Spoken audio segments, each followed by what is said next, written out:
Вечерен преглед на Сител во 21 часот. 7 полицајци од Штип и Кочани се осомничени за тешки дела против општата сигурност поврзани со трагедијата во клубот Пулс. Осомничените инспектори и полицајци действијата ги извршиле во текот на 2023 за добивање на тогашната лиценца за клубот како кабаре, потврди министерот за внатрешни работи Тошковски.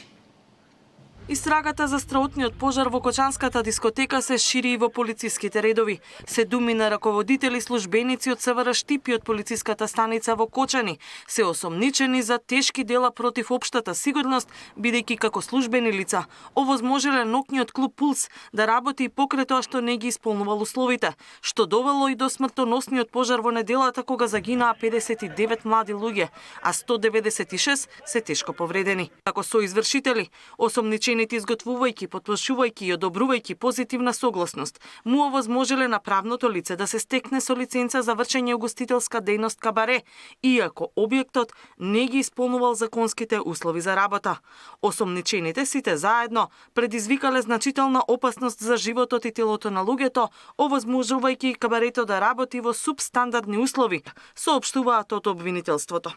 Осомничените инспектори и полицајци действијата ги извршиле во текот на 23 година за добивање на тогашната лиценца на клубот како кабаре, потврди министерот за внатрешни работи Тошковски. Првиот како главен инспектор за сообраќајни работи во одделението за полиција при СВР Штип и вториот како самостоен инспектор за планирање, резервен состав, превенција и справување со кризни состојби, констатирале дека кабарето ги исполнува законските услови во делот на заштита на јавен ред и мир и во делот на сообраќај.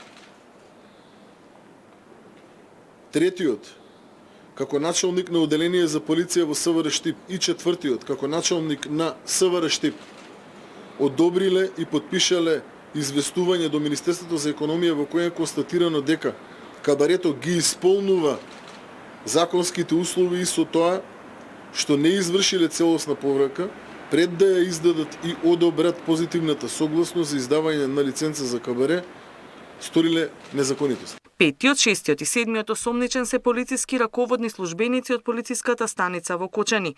Тие ја изработиле, подпишале и ја испратиле телеграмата до СВР Штип, без да наведат точни и целосни податоци дека во и близина на кабарето има пријавени нарушувања на јавен ред и мир и пријавени кривични дела. Нов осомничен и актуелно раководно лице од Министерството за економија, кое било дел од постапката за издавање на лиценци за ноќни клубови и кабариња, потврди Тошковски. Вкупно со се оние лица кои што денес ќе бидат изведени пред судија на претходна постапка, тоа се 19 со лицето од економија и 7 началници и останати полициски службеници од МВР, тоа ќе бидат вкупно 26. Но, ова не е затварање на списокот на осомничени. Зошто? Заради тоа што огромна документација се разгледува. За тоа дали ќе има проширување на истрагата и кон надлежни во општината, министерот одговори дека постапката трае. Катерина Нешкова, Сител телевизија. Заврши распитот на полицајците осомничени во случајот со клубот Пулс. Одредени се 30-дневни притвори од страна на судија на претходна постапка за одлуките на судијата во живо од Ивана Соколовиќ Најдова. Датино пред отприлика час и половина заврши распитот во кривичниот суд за сите 7 полициски службеници од СВР Штип и полициската станица во Кочани, кои што се товарат дека дозволила или ставиле подпис да се овозможи она лажна лиценца за да работи дискотеката или тогашното кабаре во Кочани во 2023 година. Судија на претходна постапка го прифати предлогот на обвинителството за 30-дневен притвор по завршениот распит. Сите 7 веќе беа спроведени во затворот Шутка. Според соопштението на кривичниот суд кој што стигна по завршениот распит, се вели дека судиите на претходна постапка при основниот кривичен суд во Скопје донале решение со кој што се прифаќа на предлогот, како што кажав, на основното јавно обвинителство и на сите 7 осомничени има определена мерка притвор во трајање од 30 дена поради постојање опасност од бегство, околности кои укажуваат дека ќе ја попречат истрагата со влијание врз сведоци и околности кои укажуваат дека може да го повторат делото. Кривичното дело за кое што се сомничат е поврзано со издавање согласности за функционирање на диско клубот во Кочани, када се случи пожарот во кој што 59 лица го загубија животот, околу 200 луѓе се здобија со тешки телесни повреди. Против овие решенија странките имаат и право на жалба пред кривичниот совет. Ивана, дали осомничените и за кој е одредена мерка притвор чувствуваат вина? Датино ги сочекавме сите осомничени кои на излегување од судот и ги прашав дали знаеле што подпишуваат, дали се свесни дека придонале за ова фалсификувана лиценца, но и дали чувствуваат одговорност. Речи се сите се бранеа со молчање, освен еден од полициските службеници кој што ни рече дека не се чувствува виновен. Еве ги изјавите и сликата пред кривичниот суд.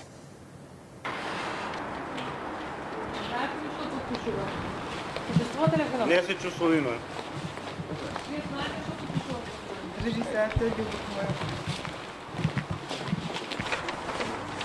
Знаете ли што подпишувате и какви документи?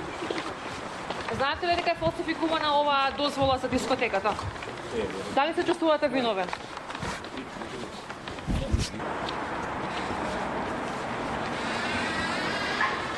Дали ги подпишувате лажните документи за лиценцата во Кочани?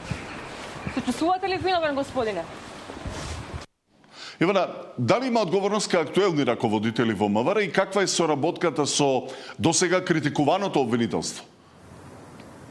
Тино на ова прашање имаше одговора и самиот премиер Христијан Мицкоски, кој што беше дел од тема на денот на Сител, кој што кажа дека нема да биде дозволена селективност, односно одговорност, дали станува збор за актуелни или поранешни припадници на полицијата, меѓутоа и се осврна дека и покрај разликите кои што ги има со обвинителството, сепак постапката ја течела без проблеми. Еве го овој дел од неговото гостување. Јас не можам ништо да кажам дали постои или не постои. Затоа е обвинителството тука, затоа е Министерството за внатрешни работи, затоа е истрагата за да покаже и докаже. Може би некој и од тие кои што во овој момент се обезбедени ќе се утврди дека немаат вина и ќе бидат ослободени, ќе дојдат некои други. Но не само за овој случај. Ние имаме за многу други случаеви каде што исто така се истражува сега и ќе се утврдува одговорност. Ивана, и покрај трагедијата, резултат на корупција, митото и натаму врви. Така е, Тино, попладнево стигна информацијата дека токму денеска е приведен и раководителот на сектор урбанизам во Маврово Ростуше, токму фатен со мито на рака, односно според случајот по апсењето на овој раководител на оној клучен сектор за доделување на тие дозволи за градби, подкупот бил токму за ова, односно бил побаран и примен заради ветување дека ќе биде одобрен урбанизам проект за градење на апартмани и сместувачки капацитети, а износот кој што бил побарен бил 13.000 евра. Токму денеска е фатен раководителот со добивањето на првата рата од оваа исплата, од оние 13.000 евра мито за да се добие ваквата дозвола. Лицето било лишено од слобода при исплата, како што кажав, на онаа прва рата во угостителски објект во Скопје, откако истите пари биле обработени криминалистички. Значи, покрај овој цел случај при апсење и зголемување на листата на одговорни за она спорна или фалсификувана лиценца за работа на дискотеката од Кочани, повторно случај на мито и корупција во Македонија. Ние додека зборуваме денеска, раководителот на секторот урбанизам во општина Маврово Ростуше е фатен во обид на примање мито од страна на странка за издавање на некакви документи во општина Маврово и Ростуше. Замислете системот каков не. Ние имаме 59 жртви, имаме 180 луѓе што се борат за живот. Мртов ладен се оди во гостителски објект си се договара за 13.000 евра мито, си го зема митото и никому ништо. Да, Ивана Соколовиќ најдова во живо за притворите одредени за осомничените припадници на МВР, а утре во Кочани ќе бидат погребени жртвите на катастрофалниот пожар во клубот Пулс. Спроти масовниот погреб за состојбата во градот во живо од Зоран Јаневски. Кочани ги живее најтажните денови во својата историја.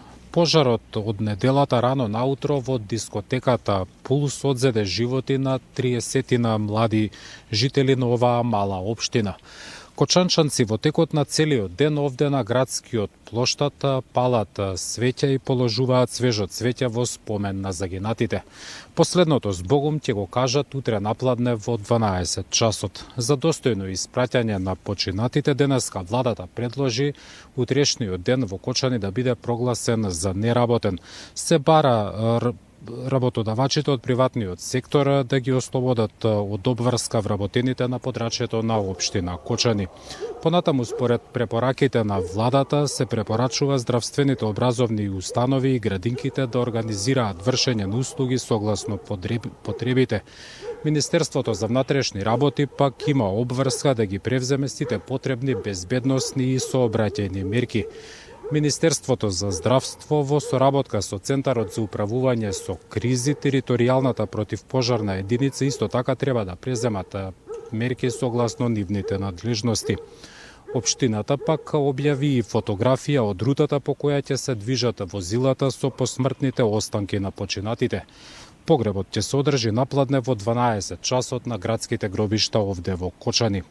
Во меѓувреме, владата изготви протокол за медиумите во соработка со Министерството за внатрешни работи, Сдруженијето на новинари и Синдикатот на новинари.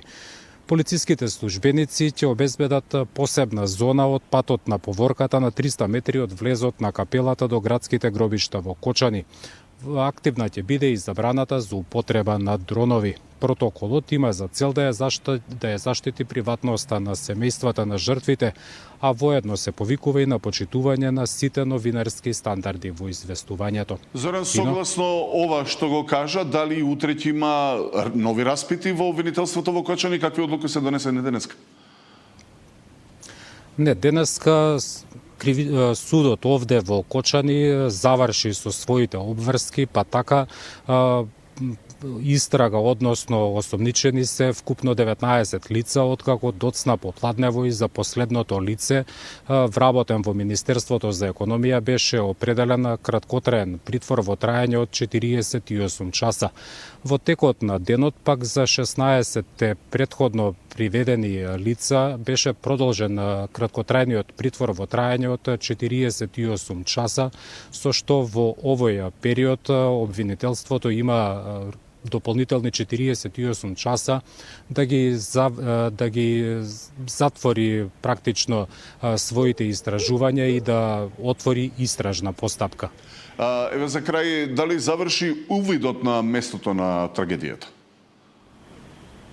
Да, денеска направивме обиколка и околу пожарената дискотека во која животот го загубија 59 лица.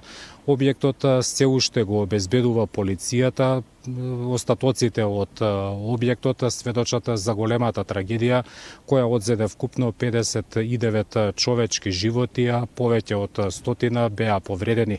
Забележливо е дека објектот бил несоодветен за намената која што ја извршувал. Прозорците биле запечатени со тервол и гипс картони од внатрешната страна, немало помошен излез, па сите кои што се нашле кобната ноќ во неделата наутро биле принудени единствениот излез да го користат од оној и кои што влегле, при тоа немајќи помошен излез во случај на опасност каква што била онаа во неделата рано наутро.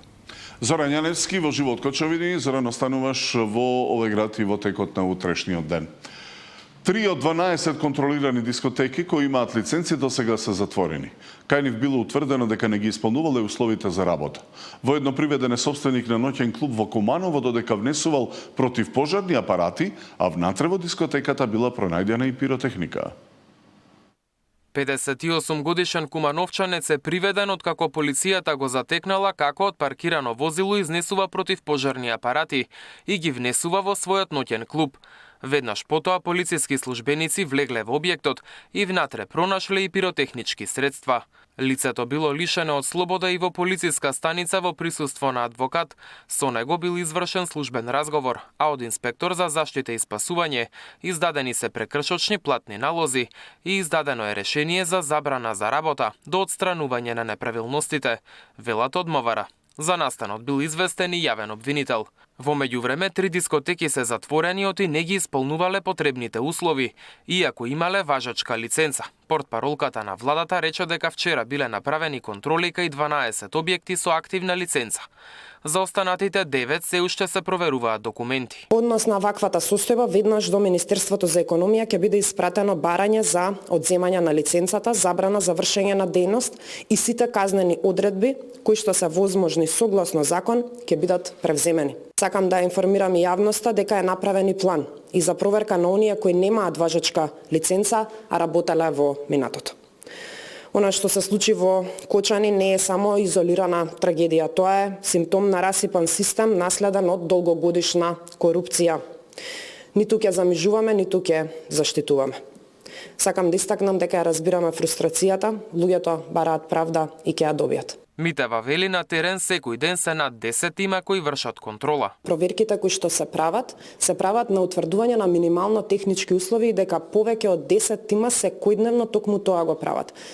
Точно поради фактот што утврдивме дека овие лиценци, иако ги поседувале, еве се утврди дека истите биле фалсификувани. Овие тимови не се составени само од Државниот пазарен инспекторат, туку се вклучени повеќе надлежни институции кои што се заедно на терен, вклучувајќи го и Министерството за внатрешни работи и градежните работници кои што се искусни во оваа работа, трудовите инспектори, инспекторите од управата за јавни приходи, финансовата полиција е дел од тимовите, сите буквално институции кои што можат да дадат било каков придонес, за да бидеме сигурни дека минимално техничките услови мора задолжително да се исполнуваат, сите се на терен. Според правилникот за минимално технички услови за вршење на угостителска дејност во делот кој се однесува на кабаре, ноќен бар и диско клуб, објектите треба да имаат клима и вентилација за промена на воздухот 20 пати во еден час. За објектите треба да има најмалку еден излез за итни ситуации за капацитет од 100 гости, а за поголем број на лица соодветен број на помошни излези. Треба да има и апарати и друга опрема за гаснење пожар, но не се бара документ за исполнување на овие стандарди. При инспекција деновиве откриено е дека само 22 дискотеки низ државата имаат лиценци за работа. Најмногу објекти има Скопје, 13, но од нив само 2 поседуваат важечки лиценци, 8 имаат истечени, а 3 објекти немаат никаква лиценца. Мартин Арсов, Сител телевизија. Контролите продолжиле и попладнето. Повеќе од половината од контролираните објекти кои имаат лиценци не ги исполнуваат условите, а 80% од сите веројатно ќе бидат затворени. Обелодени премиерот Мицкоски во гостувањето во дневникот на Сител. Тој обелодени што досега контролирала ДПИ. Добив информација од Државниот пазарен инспекторат дека се проверени повеќе од 60-70 локали. Дури и оние кои што постојат важечки лиценци. Половината, повеќето од половината не ги исполнуваат минималните технички услови. И тоа е најголемиот проблем. Разговарав и со претседателот на ЗЕОС, подитно да закаже управен одбор, да се проверат сите оние објекти кои што се под општинска надлежност. Комуналните инспектори да излезат на терен, да ги проверат на стрешниците, терасите и така натаму и така натаму. Нема назад. Тргнавме, нема назад. Или ќе победи таа мафија, која што трае со децени, или ќе победи народот и државата. 101 повредено лице во пожарот во ноќниот клуб Пулс досега е испратено на лекување во странство. Оваа бројка уште ќе се зголемува. Најголем дел од повредените се на лекување во Србија. До крајот на денот уште тројца пациенти од ГОП 8 септември треба да бидат испратени на лекување во Шведска или Шпанија. Директорот на установата информираше дека тие не се во критична состојба, но третманот ќе го продолжат во странство поради изгорениците на телото. До утринава во 25 болници во 12 држави. Транспортирани се вкупно 101 повреден во големата несреќа во Кочанската дискотека. Здравствените власти за сега не планираат испраќање други повредени надвор.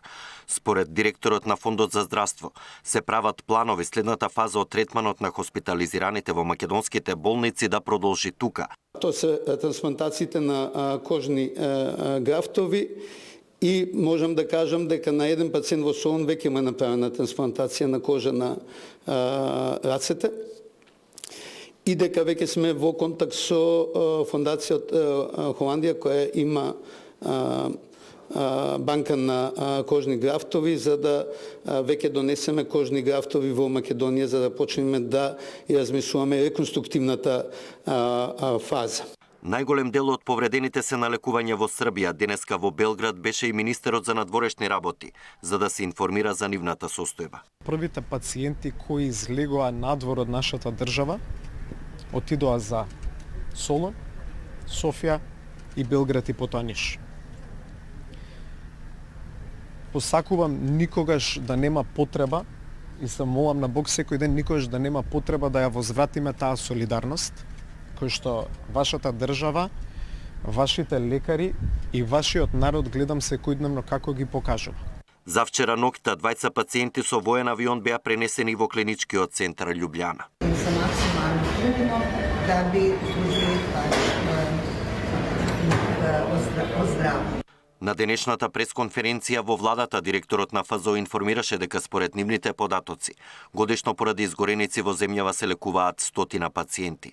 Од 2017 само 5 случаи биле испратени во странски центри. Клековски најави дека ќе се направат анализи дали треба да се обнови центарот за изгореници во старата градска болница кој беше затворен во 2016 или ваквите случаи да се испраќаат надвор, трошоците да ги покрива фондот. Александар Динев, Сител телевизија. Обвинетиот Велибор Манев во судскиот процес за убиството на Вања и Панчо.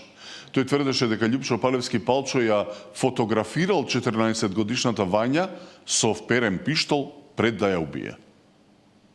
Пиштолот со кој биле убиени Вања и Панч, заедно со 3 моторули, биле земени од послушник на Палчо за да ги уништи. Палчо му наредил на обвинетиот Велибор Манев да му ги предаде на овој човек, а Манев досега не сакал да открие за кого се работи, бидејќи тој бил семеен човек, не бил вмешан во убиствата и не сакал да поминува затворска голгота како нив. За кого станува збор, Манев рече, за тоа треба да го прашаат Палевски. Според одбраната на Палчо, Манев лаже. Па лаже Велибор Манев заради тоа што му постави прашање да го открие. Кој е човекот кој го крие, ако имал доблест да каже да ги издае своите другари со кои бил заедно и нив да ги заглави, пошто тие се фамилиарни луѓе, а крие некој што би скрил најголемиот чин на убиството, тоа стварно невозможно е да го прави некој човек освен да лаже. И Палевски адвокатот прашува кога Манев увидел дека киднапираат малолетно девојче, а не 40 годишна жена како што било предвидено. Манев кажа дека откако Вања била извадена од вреќа и го одлепил салотепот од уста и тогаш увидел. Палчо тогаш сликал за да бара пари за откуп. Јас го одлепив салотепот, Палевски сликаше со пиштолот вперен во Вања за сликите да бидат пострашни и родителите да ги дадат парите за пократко време, кажа Манев на денешното рочиште. За тоа зошто немало траги од крв на местото каде што била убиена Вања, Манев вели дека е поради тоа што Палевски ја убил дури била во вреќа, а потоа веднаш ја префрлиле кон дупката, која Палчо им наредил да ја ископаат, додека тој пушел цигара. Откако завршивме со закупувањето, Љупчо Палевски ладнокрвно запали цигара и тогаш го отвори телефонот и кажа дека стигнала джева на интернетот дека се бара Вања. Откако го закопале девојчето, Палевски со спреј ВД-40 за отстранување на ДНК ги исчистил лопатите и јалатот и на 500 метри од местото ке шишев од кола ги фрлил во дол. Перницата преку која Палевски пукал, како и вреќата, ги запалиле заедно со цитроенот. На следното рочиште судијата ќе му поставува прашање на Манев, а следен за исказ е обвинетиот Боре Видевски. Тамара Дичевска, Сител телевизија. Последното издание на вестите во 23 часот, до тогаш останете со